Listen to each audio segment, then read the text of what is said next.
সংবাদ সবাইকে স্বাগত জানাচ্ছি। আমি ফিরোজ তোহা। শুরুতেই সংবাদ শিরোনাম জানিয়ে দেব এই মুহূর্তে হাতে পাওয়া সর্বশেষ গুরুত্বপূর্ণ আপডেট বাংলা সংবাদ। শুরুতেই থাকছে ইসকন হাসিনার পতনের পর কেন প্রতিবাদ আন্দোলন করছে। ইসকনকে উদ্দেশ্য করে বিএনপির জাতীয় স্থায়ী কমিটির সদস্য নজরুল ইসলাম খান বলেছেন, একটা সংগঠন সম্প্রতি যা করছে আমি তাদের নামও নিতে চাই না। দুনিয়ার বিভিন্ন দেশে তাদের শাখা আছে, একমাত্র বাংলাদেশ ছাড়া অন্য কোনো দেশে তারা দাবি দেওয়া মিছিল, লং মার্চের ঘোষণা দেয় না। কেন এখানে করা হচ্ছে? এত বছর ধরে যে নির্যাতন নিপীড়ন করেছে তখন কোনো প্রতিবাদ না করে এখন শেখ হাসিনার পতনের পরপর নতুন সরকার আসার সঙ্গে সঙ্গে এই আন্দোলনটা কেন করতে হবে প্রশ্ন রেখেছেন নজরুল ইসলাম খান। এবারে জানাবো বহিষ্কৃত চিনয়ের দায় নেবে না ইসকন। চিনয় কৃষ্ণ দাস ব্রহ্মচারীকে অনেক আগেই ইসকন থেকে বহিষ্কার করা হয়েছে। তিনি ইসকন বাংলাদেশের কেউ নন, তাই তার কোনো বক্তব্য বা কার্যক্রমের দায় ইসকন নেবে না।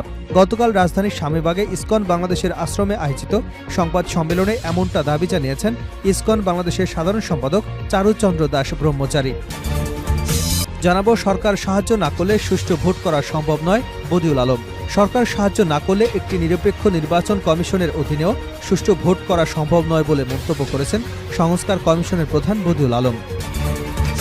এবারে থাকছে সংখ্যালঘু নিয়ে ভারতের এই দ্বিচারিতা নিন্দনীয়, আপত্তিকর আসিফ নজরুল। ছাত্র সংগঠন, মাদ্রাসা এবং রাজনৈতিক দলসহ বাংলাদেশের মানুষ সাম্প্রতিক দুর্গাপূজার সময় কিভাবে সংখ্যালঘুদের নিরাপত্তার জন্য কাজ করেছে, সর্বশেষ চট্টগ্রামে আইনজীবী সাইফুল ইসলামকে নির্মম এবং উস্কানিমূলকভাবে হত্যার পর বাংলাদেশের মুসলমানরা অসীম সংযম এবং ধৈর্যের পরিচয় দিয়েছে।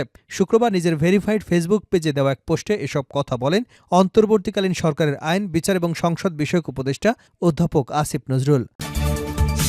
এদিকে বিস্ফোরণে কাঁপল এলাকা, আতঙ্কে টেকনাফবাসী। সীমান্ত সংলগ্ন মিয়ানমার আরাকান আর্মি এবং জান্তা সরকারের চলমান সংঘাতের জেরে বিমান হামলা এবং ভয়াবহ বিস্ফোরণ ঘটেছে, যার বিকট শব্দে কেঁপেছে টেকনাফ। আতঙ্কিত হয়েছে সীমান্তের লোকজন।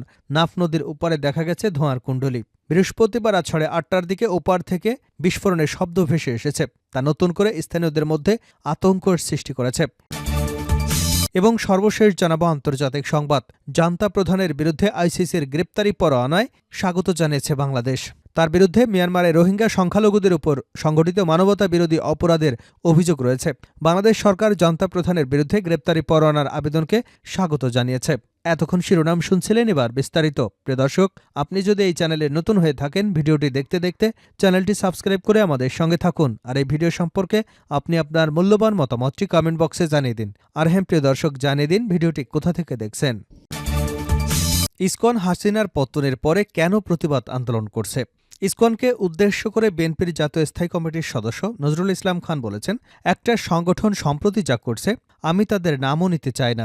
দুনিয়ার বিভিন্ন দেশে তাদের শাখা আছে, একমাত্র বাংলাদেশ ছাড়া আর কোনো দেশে তাদের দাবি নিয়ে মিছিল, লং মার্চের ঘোষণা দেয় না। কেন এখানে করা হচ্ছে? এত বছর ধরে যে নির্যাতন নিপীড়ন করেছে তখন কোনো প্রতিবাদ না করে শেখ হাসিনার পতনের পরপর নতুন সরকার আসার সঙ্গে সঙ্গে এই আন্দোলনটা কেন করতে হবে? রাজধানীর জাতীয় প্রেস ক্লাবে শুক্রবার বাংলাদেশ খেলাফত আন্দোলনের 43তম প্রতিষ্ঠা বার্ষিকী এবং ফ্যাসিবাদ এবং তার দোসরদের মোকাবেলায় আমাদের করণীয় শীর্ষক আলোচনা সভায় প্রধান অতিথির বক্তৃতায় তিনি এসব কথা বলেন। তারা এদেশের মানুষের হয়ে ভারতের সরকারের কাছে অনুরোধ জানায় এ ব্যাপারে ব্যবস্থা নেবার জন্য। বাংলাদেশ কারো অধীনে নাকি ব্যবস্থা নেবে, আর তারাও বিবৃতি দেয়।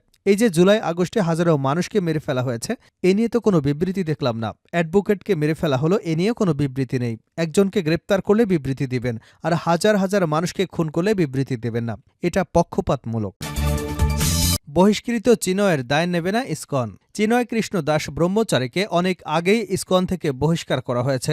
তিনি ইসকন বাংলাদেশের কেউ নন, তাই তার কোনো বক্তব্য বা কার্যক্রমের দায় ইসকন নেবে না। গতকাল রাজধানীর স্বামীবাগে ইসকন বাংলাদেশের আশ্রমে আয়োজিত সংবাদ সম্মেলনে এমনটা জানিয়েছেন ইসকন বাংলাদেশের সাধারণ সম্পাদক চারুচন্দ্র দাস ব্রহ্মচারী। লিখিত বক্তব্যে চারুচন্দ্র দাস বলেন, সম্প্রতি বাংলাদেশে সম্মিলিত সনাতনী জাগরণ জোটের আন্দোলনকে কেন্দ্র করে ইসকন বাংলাদেশকে নিয়ে মিথ্যা, বানোয়াট এবং উদ্দেশ্যপ্রণোদিত অপপ্রচার ছড়ানোয় এক ধারাবাহিক প্রচেষ্টা লক্ষ্য করা যাচ্ছে। বিশেষত চট্টগ্রামের বিশিষ্ট আইনজীবী সাইফুল ইসলাম আলিফের মর্মান্তিক মৃত্যুর পর এই অপচেষ্টা চরমে পৌঁছেছে। আমরা স্পষ্টভাবে জানাতে চাই, এ ধরনের ন্যাক্কারজনক ঘটনা এবং চলমান আন্দোলনের সঙ্গে ইসকন বাংলাদেশের কোনো ধরনের সম্পৃক্ততা নেই। এই মিথ্যাচার এখন এমন এক পর্যায়ে পৌঁছেছে যে সড়ক দুর্ঘটনার মতো বিষয়গুলো ইসকন সংক্রান্ত বলে চালিয়ে দেওয়া হচ্ছে। চারুচন্দ্র দাস বলেন, গত 3রা অক্টোবর আনুষ্ঠানিক বিবৃতির মাধ্যমে ইসকনের পক্ষ থেকে জানিয়ে দেওয়া হয় যে চিন্ময় কৃষ্ণ দাস ইসকন বাংলাদেশের মুখপাত্র নন, তাই তার বক্তব্য সম্পূর্ণ তার ব্যক্তিগত।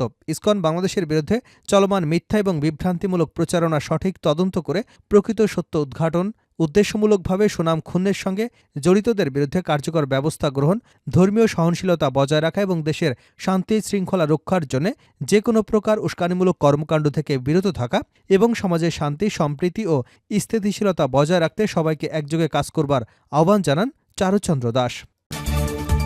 সরকার সাহায্য না করলে সুষ্ঠু ভোট করা সম্ভব নয়, বদিউল আলম।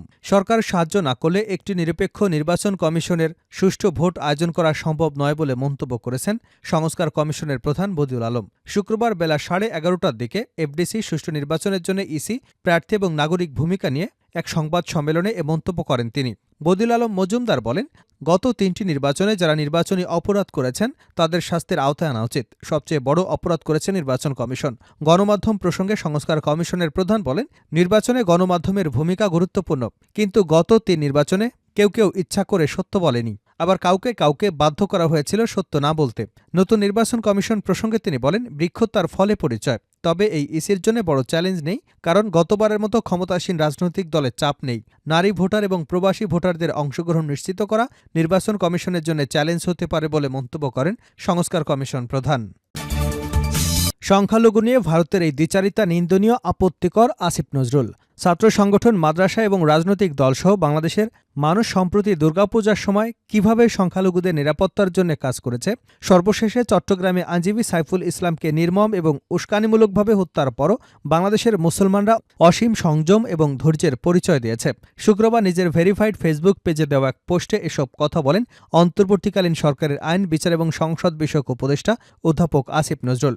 ওই পোস্টে তিনি ভয়েস অব আমেরিকার বাংলা বিভাগের এক জরিপের প্রসঙ্গ তুলে ধরে বলেন, বাংলাদেশের অধিকাংশ মানুষ মনে করে অন্তর্বর্তী সরকার দেশের সংখ্যালঘু জনগোষ্ঠীকে বিগত আওয়ামী লীগ সরকারের চেয়ে বেশি নিরাপত্তা দিতে পেরেছে। গতকাল প্রকাশিত ভয়েস অব আমেরিকার বাংলা জরিপে এটি দেখা গেছে। বাংলাদেশের পরিস্থিতির উপর ভারতের অযাচিত উদ্বেগ থেমে নেই। মন্তব্য করে তিনি বলেন, ভারতের নিচের মাটিতে সংখ্যালঘু মুসলিম সম্প্রদায়ের মানুষের উপর অসংখ্য নির্যাতন, নির্মমতার ঘটনা ঘটেই চলেছে, অথচ সেটা নিয়ে তাদের কোনো সংকোচ বা অনুশোচনা নেই। ভারতের এই দ্বিচারিতা নিন্দনীয়, আপত্তিকর। প্রসঙ্গত, ইসকন নেতা চিনয়ের গ্রেপ্তারকে কেন্দ্র করে চট্টগ্রাম আদালত প্রাঙ্গণে আইনজীবী সাইফুল ইসলামকে কুপিয়ে হত্যা করা হয়েছে। এই ঘটনায় নিন্দার ঝড় বইছে সারা দেশে। শেষ করছে আন্তর্জাতিক সংবাদ দিয়ে। জান্তা প্রধানের বিরুদ্ধে আইসিসির গ্রেপ্তারি পরোয়ানাকে আবেদনে স্বাগত জানায় বাংলাদেশ।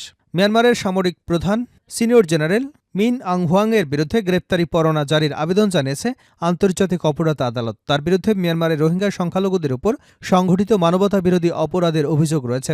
বাংলাদেশের সরকার জান্তা প্রধানের বিরুদ্ধে গ্রেপ্তারি পরোয়ানায় স্বাগত জানিয়েছে। এ নিয়ে বাংলাদেশের অন্তর্বর্তী সরকারের রোহিঙ্গা অ্যাফেয়ার্স বিষয়ক মুখপাত্র খলিলুর রহমান তুরস্কের রাষ্ট্রায়ত্ত সংবাদ সংস্থা আনাদুলু এজেন্সিকে বলেছেন, এই গ্রেপ্তারি পরোয়ানা ন্যায় বিচার এবং জবাবদিহিতা নিশ্চিত করবার জন্য একটি উল্লেখযোগ্য পদক্ষেপ। প্রতিবেদনে বলা হয়েছে, গত বুধবার মিন অং হাইংবির বিরুদ্ধে গ্রেপ্তারি পরোয়ানা জারির আবেদন জানান আইসিসির প্রধান প্রসিকিউটর করিম খান। তিনি অভিযোগ করেন, 2017 সালের 25শে অগাস্ট থেকে 31শে ডিসেম্বরের মধ্যে মিয়ানমার ও বাংলাদেশের কিছু অঞ্চলে রোহিঙ্গাদের উপর নির্বাসন ও নিপীড়নের মতো মানবতা বিরোধী অপরাধ সংগঠনের জন্য দায়ী। আইসিসির হিসাব অনুযায়ী ওই সহিংসতার ফলে 10 লাখের বেশি রোহিঙ্গা জোরপূর্বক মিয়ানমার থেকে বিতাড়িত হয়, আর বিতাড়িত অধিকাংশ রোহিঙ্গাই বাংলাদেশে আশ্রয় নেয়। এ নিয়ে বাংলাদেশের সরকারের অতিরিক্ত শরণার্থী ত্রাণ এবং প্রত্যাবর্ষণ কমিশন মোহাম্মদ শামসুদ্দোহা বলেছেন, এই গ্রেপ্তারি পরোয়ানা রোহিঙ্গা সংকটকে আবার বিশ্বব্যাপী আলোচনায় এনেছে। এছাড়া এক বিবৃতিতে করিম খান জানান, মিয়ানমারের সহিংসতায় 2019 সাল থেকে চলমান তদন্তে দেশটির সশস্ত্র বাহিনী, পুলিশ, সীমান্তরক্ষী বাহিনী এবং কিছু বেসামরিক নাগরিকদের সংশ্লিষ্টতার প্রমাণ পাওয়া গেছে।